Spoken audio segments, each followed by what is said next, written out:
talked about this a little bit earlier. How he out of every quarterback, he does. And again, this has been said by multiple people. This isn't the first time that anybody said this. He does more for his team than most quarterbacks in the league.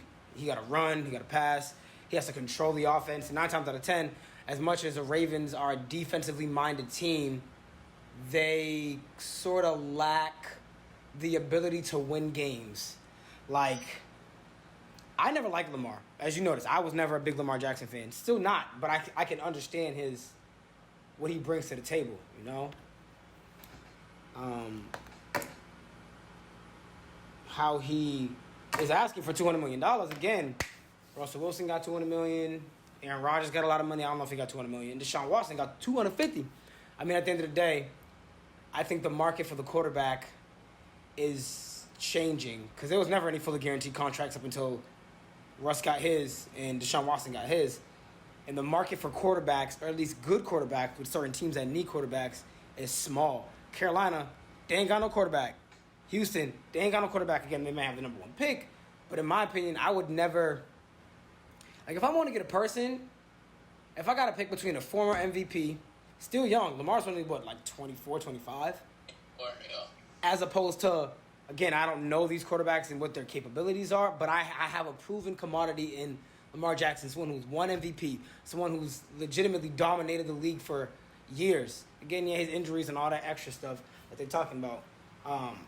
And I think the thing that's is that they're really mad that he doesn't have an agent, which again, when you're an athlete, is important. But at the end of the day, if he wants to represent himself, there is nothing wrong with that. Yeah. Like, there's nothing wrong with that at all. Like, that legitimately makes no sense. For me, like, watching Lamar, like you said, you see all these quarterbacks getting paid, and then it's just like, why y'all not trying to pay him?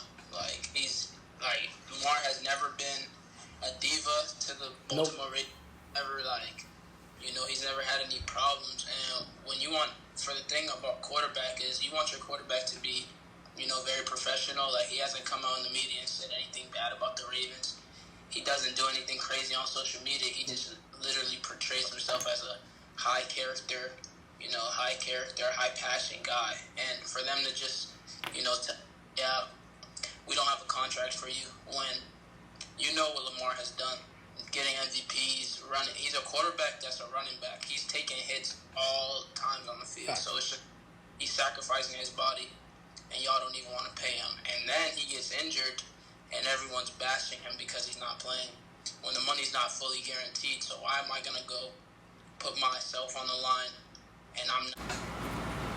Like, people, I was watching on, social media and on First Take, everyone's complaining, oh, he's sitting out, he should just play. And I'm just like, man, if I don't have a guaranteed contract, there's no way I'm going out there and play. Football is a crazy sport. Right. You could, go out there, get injured, and then you got no guaranteed money. And, I think the reason why the NFL and the Ravens are not really taking it seriously is because they're mad at the fact that he doesn't have an agent. They're like, he's going against the grain. And I think, too, this is what I've realized, and obviously you know this being in football for a long time and kind of understanding the business aspect. When there's a black man who has any sort of power, so to speak, because Lamar's power is in his ability to play football at a very high level, and there's no way to control that, because with an agent, you have control. You go through everything with your agent. When there's no middleman or nobody to control that, you see, they're getting very antsy. They're like, he has too much power to come up and just tell us what he wants to do. There's no way this black man is about to just come up here and be like, I want $200 million. They're not fucking with it at all, which is crazy because, if you go look at the quarterbacks in the league, there's so many quarterbacks that are making crazy money, and it's just I understand, obviously it's a business, but, you tell me Lamar can't make what he wants to make. He already went through the narrative. They try to make him a running back because they said he couldn't throw. Okay, so he got better in the offseason, started throwing. Right.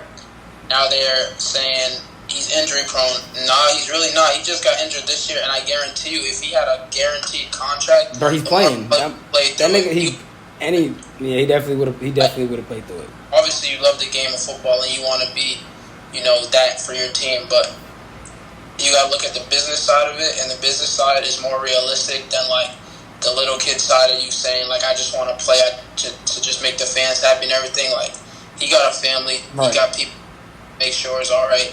And if they're not gonna pay him, I feel like they need to stop all this holdout, and they just need to trade him, or he need to go find a new team. Because I can guarantee you, a couple of teams that like, you feel me? Bro, like there's definitely a team that's willing to pay that amount of money. Because again, when you pay for a player, you're investing, and again, he is a good investment. 46 and 16 as a starter. I'm sorry, as much as me as personally, I love his play style, and I'm not a Lamar Jackson fan. 45 and 16 over the course of your career, that's insane. That doesn't even make sense to me. How you're that good of a player, you affect winning to such a degree that when you step on the floor, you are the difference between a loss. And when we saw what happened when he stepped out, if he would have played that game against Cincinnati, I think they would have won. Because these niggas almost lost, and they had a backup. Yeah, and the narrative behind, like, Lamar hasn't really said, like, I mean, he said something on Twitter. I read on Twitter, like, they said that earlier in the year he declined the $20 million offer. Yeah, they said it was for like 133 or something like that, but he said basically what he was saying was just like he never said that, because it's like, and how social media is. They put narrative about somebody and something, and it's just concrete. People just they think it's there, especially in terms of like, oh, you want this amount of money, but they offered you this. Like, no way in hell is somebody gonna be like, you know what? If you offer me $30 million less, I'm not gonna take it. If they offered him 133, he probably would have took it. Like, that's like any person with that, any person in his position would be like, yes, give me the money. Like, I'll take that. If people really know Lamar and like know how he is, like, he's a calm, laid back, like, you don't see Lamar going out here doing nothing crazy. Like, Lamar just sticks to himself. He plays football. So like, at the end of the day, why wouldn't he make sure his own money's straight? You think he would just say, oh, no, like, we can figure that out in the season. Like, but as much, like I keep saying, as much as football is like, since you were a kid, you want to go play in the NFL, like, you need to make money too. You need to secure the bag. You need to make sure your family's straight. You need to make sure that people around you are in a secure position to be successful. Right. If line, like, for me, like, if they didn't want to pay, like, because I always just try to put myself in the shoes of the people that, that are getting, like, let's say, not graded, but that are getting, everyone has an opinion about their situation. Like, I'll be like, you feel me? If I'm not guaranteed money and I'm going out there getting hit, and you know how Lamar plays, it's not like Lamar presence. He see a rusher or somebody break it, he gone. And it's gone. 150 yards. And then some. And you don't want to, and the thing is, like, it's funny because it's like, you're not only paying for a quarterback, but you're paying for a guy who does it all. Everything. The entire offense is just based 100% around him. You never seen Lamar with problems with his head coach or nothing. He comes in, runs the plays, does the offense. Like, you feel me? Like, why can't y'all give him the same respect he gave y'all? He's not out here on social media saying, the Ravens is playing or this and that. He's literally quiet to himself, waiting for it. Like, going professional about it. Right. And although he don't got an agent, you can't tell somebody what they're worth if you never been in their shoes. Like, you can't tell Lamar what you think he's worth. Right, especially when in his brain, like, you're using him. Again, you want Lamar Jackson because he's a player. The same way he's going to stick with this organization or whatever happens. The same way he got drafted and said, you know what, I want to spend some time here. Because you're investing in him just like he's investing in you. You can't just sit here and use me, and then when I'm no good to you, you can just kick me to the curb, and I'm not gonna get any benefits. Like, that's insane. But again, that's kind of how sports works as a business.